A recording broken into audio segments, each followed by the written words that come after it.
কেউ নেন ৩ থেকে ৫ লক্ষ টাকা, আবার কেউ নেন ১০ থেকে ১৫ লক্ষ টাকা।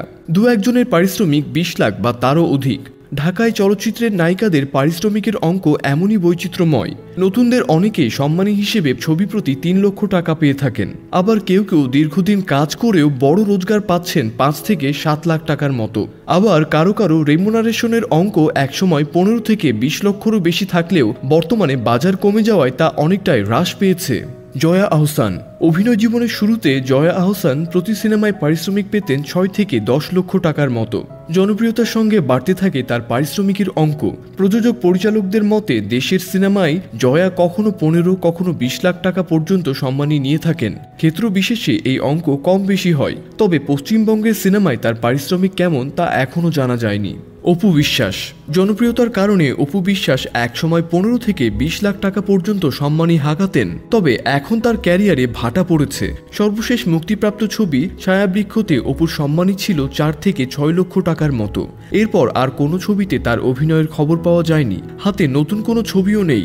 যদিও জিজ্ঞেস করা হলে তিনি বলেন, নতুন ছবির ব্যাপারে পরিচালক ও প্রযোজকদের সঙ্গে কথাবার্তা চলছে। চূড়ান্ত হয়নি বলে বলতে চাচ্ছেন না তিনি। সিনেমা না থাকলেও বিভিন্ন পণ্যের বিজ্ঞাপনে রয়েছে তার তুমুল চাহিদা। তমা মির্জা। এখন ঢাকায় চলচ্চিত্রে একজন গ্রহণযোগ্য নায়িকা হিসেবে পরিচিত তিনি। এমবি মানিক পরিচালিত বলো না তুমি আমার সিনেমায় শাকিব খানের বিপরীতে তার ডেবিউ হয়। প্রথম ছবিতে সম্মানী পেয়েছিল ৩ লক্ষ টাকা। বর্তমানে তিনি ছবি প্রতি পারিশ্রমিক নিচ্ছেন ১০ থেকে ১৫ লক্ষ টাকা। সর্বশেষ একটি ছবির চুক্তিতে পেয়েছেন ১২ লক্ষ টাকা। গেল ১.৫ দশকে ২০টিরও বেশি চলচ্চিত্রে অভিনয় করেছেন তমা মির্জা। পেয়েছেন জাতীয় চলচ্চিত্র পুরস্কারও। এখন ওটিটি ও ওয়েব ফিল্মেও কাজ করছেন তিনি। গেল বছর অভিনয় করেছেন অঞ্জন দত্ত পরিচালিত ২ বন্ধু সিরিজে। পরিমণি। এবার আসা যাক পরিমণির কাছে। অভিনয় জীবন শুরু করেন নাটক দিয়ে। সেকেন্ড ইনিংস ধারাবাহিক নাটকে অভিনয়ের জন্য পেয়েছিলেন ২৬,০০০ টাকা। প্রথম সিনেমা ভালোবাসার সীমাহীনে সম্মানী ছিল ৩ লাখ টাকা। জনপ্রিয়তার সঙ্গে পাল্লা দিয়ে বেড়েছে পারিশ্রমিক। দেশে সর্বোচ্চ ২২ লাখ টাকা সম্মানী পেয়েছেন অ্যাডভেঞ্চার অফ সুন্দরবন সিনেমার জন্য। দেশের বাইরের সিনেমা ফেলো বক্সে সম্মানী ছিল ২৮ লাখ টাকারও বেশি। অবশ্য কখনো কখনো কম সম্মানিতেও কাজ করেন বলে জানান পরিমণি। শবনম বুবলি। প্রথম সিনেমা বশগিরিতে পেয়েছিলেন ৫ লাখ টাকার মতো। বর্তমানে তিনি ছবির প্রতি সম্মানী নিচ্ছেন ৬ থেকে ১০ লক্ষ টাকা। উড়োজাহাজের কেবিন ক্রু ও সংবাদ পাঠিকার চাকরি ছেড়ে চলচ্চিত্রে আসেন তিনি। ৮ বছরে অভিনয় করেছেন প্রায় ২ ডজন ছবিতে। শাকিব খানের বিপরীতে অভিনয় করে আলোচনায় আসেন তিনি।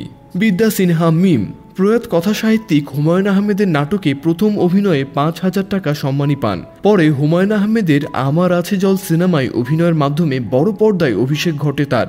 বর্তমানে প্রতি ছবিতে সম্মানী দাবি করেন প্রায় ১৫ লক্ষ টাকা। যদিও প্রকল্প ভেদে তা কম বেশি হয়। নুসরাত ফারিয়া। গানের ভিডিওতে মডেল হয়ে বিনোদন অঙ্গনে প্রবেশ। উপস্থাপনা ও মডেলিং শেষে চলচ্চিত্রে নাম লেখান তিনি। প্রথম সিনেমা আশিকিতে সম্মানী ছিল ৫ লক্ষ টাকা। এখন দেশে প্রতি ছবিতে ১০ থেকে ১৫ লক্ষ টাকা সম্মানী দাবি করেন তিনি। তবে মাঝে মাঝে ১০ লাখের নিচেও কাজ করেন তিনি। পূজা চেরি। শিশু শিল্পী হিসেবে কাজ শুরু করেন। প্রথম সিনেমা নূরজাহানে অভিনয় করেন মাসিক বেতনে, যা প্রায় ছিল ৩ লাখ টাকার সমান।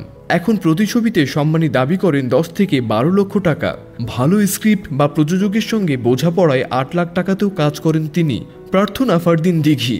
শিশু শিল্পী হিসেবে পেয়েছেন জাতীয় চলচ্চিত্র পুরস্কার। নায়িকা হিসেবে অভিষেক হয় তুমি আছো তুমি নেই ছবির মাধ্যমে, যেখানে সম্মানী পেয়েছিলেন ৩ লক্ষ টাকা।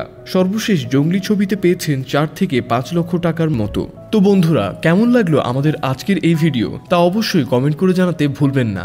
শেষ পর্যন্ত থাকার জন্য আপনাকে অসংখ্য ধন্যবাদ।